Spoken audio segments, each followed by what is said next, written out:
প্রধানমন্ত্রী জনাব তারেক রহমান উনি কিছু অভিনব ঘোষণা দিয়েছিলেন দুদিন আগে।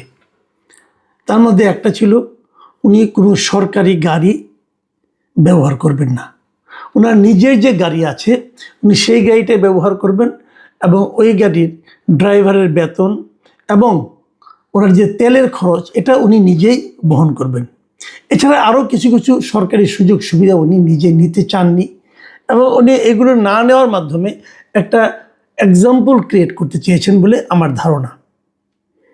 এবং এটা আসলে একটা উদাহরণ হয়তো তৈরি হতে যাচ্ছে, কারণ আমি দেখলাম যে ওনার এই ঘোষণার ঠিক দুদিনের মাথায় আমাদের যিনি কৃষিমন্ত্রী আছেন, কৃষি, মৎস্য, প্রাণী সম্পদ এবং খাদ্যমন্ত্রী, এই তিনটা মন্ত্রণালয়ের দায়িত্বপ্রাপ্ত ব্যক্তি মিস্টার আমিনুর রশিদ ইয়াসিন তিনিও একটা ঘোষণা দিয়েছেন এবং তিনি বলেছেন যে মন্ত্রী হওয়ার পর থেকে আমি নিজের গাড়ি ও নিজের টাকায় কেনা তেল ব্যবহার করছেন, অলরেডি করছেন, এবং উনি সরকারি গাড়ি ব্যবহার করেন না এবং আগামীতেও করবেন না। এবং আরও কথা বলছেন উনি যতদিন মন্ত্রী থাকবেন ততদিন উনি সরকারি গাড়ি ব্যবহার করবেন না। এবং সেই সঙ্গে উনি একটা অ্যাড করেছেন, সেই অ্যাডটা হলো তাছাড়া তিনি সরকারি বেতন ভাতাও নেবেন না। এখন এই যে ঘোষণাটা মিস্টার আমিনুর রশিদ ইয়াসিনের, এটা কেন? এটা যদ্দূর আমি বুঝি সেটা হলো যে প্রধানমন্ত্রী যেহেতু ঘোষণা একটা দিয়েছেন এবং যেহেতু ওনার নিজের সামর্থ্য আছে, এগুলো না নিলেও যেহেতু ওনার চলবে, অতএব উনিও এটা না নেওয়ার ঘোষণাটা দিয়েছেন। হয়তো প্রধানমন্ত্রীর পদাঙ্ক অনুসরণ করে অথবা প্রধানমন্ত্রী সামর্থ্যবান অন্য অন্য মন্ত্রীদেরকে যে কথাটা বলতে চেয়েছেন যে আপনারা যদি এগুলো না নেন তাহলে রাষ্ট্রের রাষ্ট্রের ব্যয় কিছুটা হলেও কমবে। এই যে মানসিকতাটা যে রাষ্ট্রের ব্যয় কমানো, এই যে মানসিকতাটা যে রাষ্ট্রের কাছ থেকে বাড়তি কিছু না নেওয়া, এটাকেই হয়তো মিস্টার আমিনুর রশিদ অনুসরণ করতে চেয়েছেন। এবং ওনার এই মানসিকতা, এই যে ঘোষণা, এটাকে আমার মনে হয় আমার মতো আরও অনেকেই প্রশংসা করবেন। এখন প্রশ্ন হচ্ছে অন্য অন্য মন্ত্রীরাও কি এই পদাঙ্ক অনুসরণ করবেন? করতে পারা উচিত আমি মনে করি। দেখুন, আমাদের এবারে যে ইলেকশনটা হয়েছে এবং সেখানে বিএনপির যারা আছেন তাদের মধ্যে একটা জিনিস হিসেব করে দেখা গেছে যে প্রায় 80% হলো কোটিপতি। যারা নির্বাচিত হয়েছেন বিএনপি এবং অন্যান্য দলের মধ্যে, তার মধ্যে 80%ই কোটিপতি, এমপি। তার যার কোটি টাকার মালিক, যিনি অস্থাবর সম্পত্তি বলেন, যার এত টাকা আছে, তিনি কিন্তু একটা গাড়ি নিজের তার আছে, নিজে একটা গাড়ি চালাতেন উনি। এবং উনি যখন ব্যবসা করতেন অথবা চাকরি করতেন অথবা অন্য যা কিছুই করতেন, উনি তো নিজের গাড়ি দিয়েই চলতেন।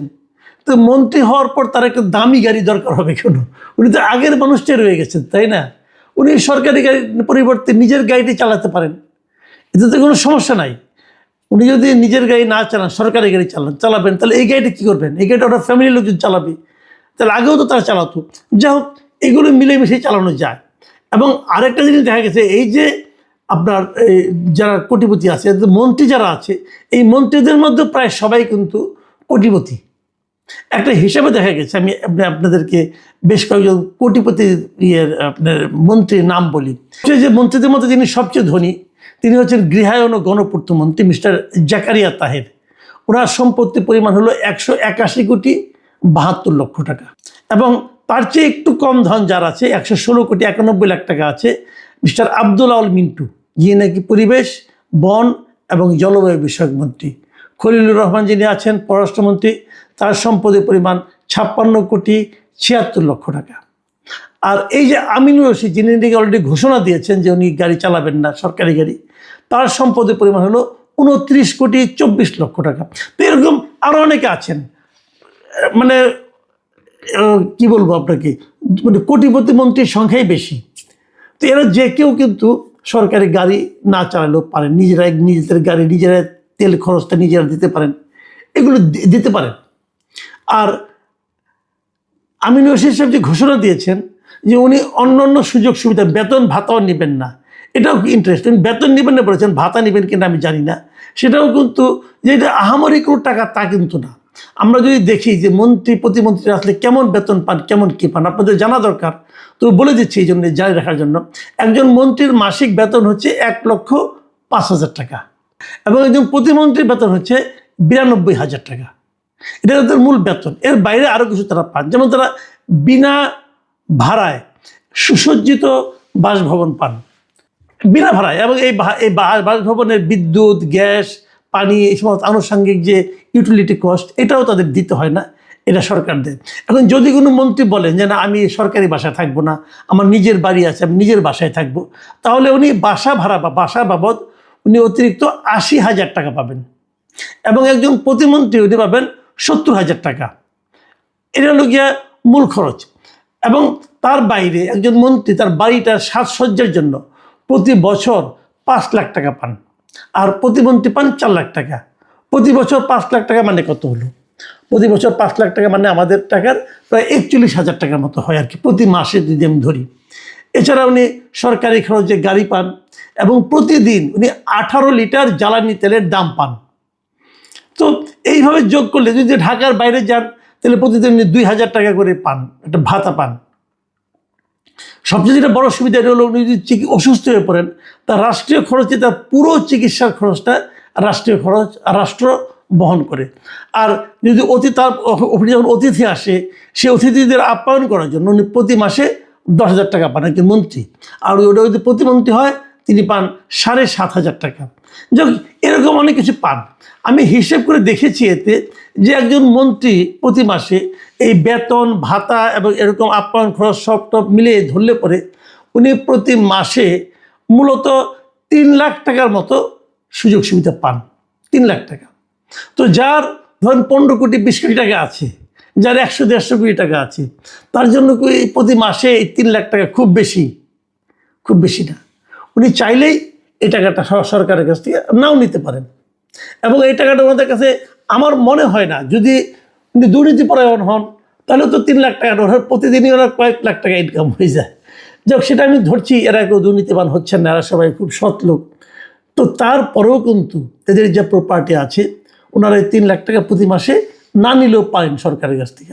আবার যাদের দরকার তারা নেবেন, এটা নিয়ে কোনো আপত্তি নাই। যাদের দরকার নাই তারাও যদি নেন, তাও আপনি কোনো আপত্তি করতে পারবো না। কিন্তু ওনাদের সদিচ্ছাটা আমরা বোঝার চেষ্টা করছি। যদি প্রধানমন্ত্রী তারেক রহমান, উনি যদি সরকারি গাড়ি চলাচল করতেন, উনি যদি সরকারি তেল খরচ নিতেন, উনি যদি সরকারের কাছ থেকে তেল নিতেই পারতেন, আমরা তো না করতাম না। কারণ আগের কোনো প্রধানমন্ত্রী তো এই ধরনের উদাহরণ তৈরি করে নাই। আগে যত প্রধানমন্ত্রী ছিল সবাই যে সরকারের টাকাই চলতো। এখন এই প্রধানমন্ত্রী বলছে আমি নেব না। উনি যখন একটা উদাহরণ তৈরি করেছেন, তখন ওনার ক্যাবিনেটের কাছ থেকে আমি এই ধরনের একটা উদাহরণ পেলে আমার কাছে মনে হতো না, তাহলে ওনার ক্যাবিনেট ওনার মতো করেই চলছে, ওনাকে ফলো করার চেষ্টা করছে। সবাই হয়তো পারবেন না, কিন্তু যারা পারবেন তারা কিন্তু ইচ্ছা করলে এই কাজটা শুরু করে দিতে পারেন। এই মন্ত্রিসভা গঠন হওয়ার আগেই যখন নাকি ওনারা শপথ নিলেন প্রথম দিন এমপি হিসাবে, সেই দিনে কিন্তু ওনাদের এমপিরা বসে একটা সিদ্ধান্ত নিয়েছিলেন যে ওনারা কেউ শুল্কমুক্ত গাড়িও নেবেন না, কোনো প্লটও নেবেন না। এবং এটাও আমার কাছে খুব ভালো একটা ডিসিশন মনে হয়েছে। এই ডিসিশনটা অবশ্য জামাতে ইসলাম আরও আগে দিয়েছিল যে তারা যদি নির্বাচিত হন, তাহলে তারা কোনো শুল্কমুক্ত গাড়ি অথবা প্লট নেবেন না। এবং এটা খুবই একটা ভালো আমি মনে করি সিদ্ধান্ত। এখন আমার এখানে একটা কথা আছে। আমার কথাটা হলো, এই যে শুল্কমুক্ত গাড়ি অথবা প্লট পাওয়ার এটা কিন্তু একটা নিয়ম আছে, একটা প্রথা আছে, আইনও সংসদে পাস করে নিয়েছে তারা, যে জাতীয় সংসদে যারা সদস্য হবেন তাদের গাড়ির জন্য কোনো রকম শুল্ক দিতে হবে না। মানে যে কোনো জিপ গাড়ি আমাদের এখানে যেটা আছে এখন, যদি একটা জিপ গাড়ির দাম 40 লাখ টাকা হয়, সেটা যখন আপনি যদি কিনতে যান তাহলে দাম পড়বে তার 1,60,00,000 টাকা। মানে এরকম প্রায় 3 গুণ 4 গুণ বেড়ে যায়। তো যদি আপনি এমপি হন, তাহলে আপনি 40 লাখ টাকা দিয়ে কিনতে পারবেন। এই যে সুবিধাটা, মানে শুল্ক যদি তারা না দেয় তাহলে ক্ষতি হয় কার? দেশের ক্ষতি হয়। তো এই জায়গাটা কিন্তু তারা আইন করে নিয়েছিলেন, তারা এটা নেবেন। এখন ইনারা সিদ্ধান্ত নিয়েছেন এরা নেবেন না। এখন কেউ যখন নেবেন না, জনগণকে এতটুকু দয়া দেখানোর দরকারটা কি? আমি আশা করব ওনারা সংসদে যাওয়ার পর প্রথমেই এই আইনটা বাতিল করে দিবেন। যে আইনটা আগে ছিল, যে শুল্কমুক্ত গাড়ি এবং প্লট পাওয়ার সুবিধা, এই সুবিধাগুলো যদি ওরা বাতিল করে দেন, তাহলে কিন্তু নতুন করে কিছু বলার দরকার পড়ে না।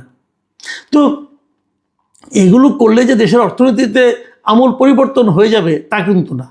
কিন্তু যে জিনিসটা হবে সেটা হলো এই মন্ত্রী এমপিদের যে সুবিধা নেওয়ার যে একটা মানসিকতা, এটা দূর হবে অথবা এটা বাতিল হবে এবং তারা প্রমাণ করতে পারবেন আমরা সুযোগ পেলেই সুবিধা নিচ্ছি না, সুযোগ পাওয়া সত্ত্বেও সুবিধা নিচ্ছি না। কারণ আমরা এখানে দায়িত্বটা এসেছি, আমাদের মন্ত্রী হয়েছি, এমপি হয়েছি, এটা জনগণের সেবার জন্য হয়েছি। জনগণের অর্থকে নিজেদের ভোগ বিলাসে ব্যবহার করার জন্য হয়নি। আগেও কিন্তু অনেক এরকম ছিলেন, আগেও কিন্তু অনেক কোটিপতি, হাজার কোটিপতি মন্ত্রী এমপি ছিলেন, তারা সব টাকা দেখাতেন না। এখানেও যে হিসাবটা আমরা পাচ্ছি এটাই যে অ্যাকুরেট হিসাব তা আমি মনে করি না, বাট ওনারা হলফনামা এবং সরকারি হিসাবে ওনারা এরকম একটা ফিগার দেখিয়েছেন। আগেও কিন্তু এরকম ছিল, কিন্তু আগে হাজার হাজার কোটি টাকা মালিক যারা ছিল তারাও কিন্তু একটা প্লট পাওয়ার জন্য এবং একটা গাড়ির তেল, এই 18 লিটার তেল ব্যবহার করার জন্য, তেল মানে ব্যবহার না হলেও ব্যবহার দেখানোর জন্য তাদের মধ্যে কিন্তু একটা ব্যতিব্যস্ত ছিল। মানে তারা আসলে ধনী হলেও মনোজগতে তারা সব দরিদ্র ছিলেন।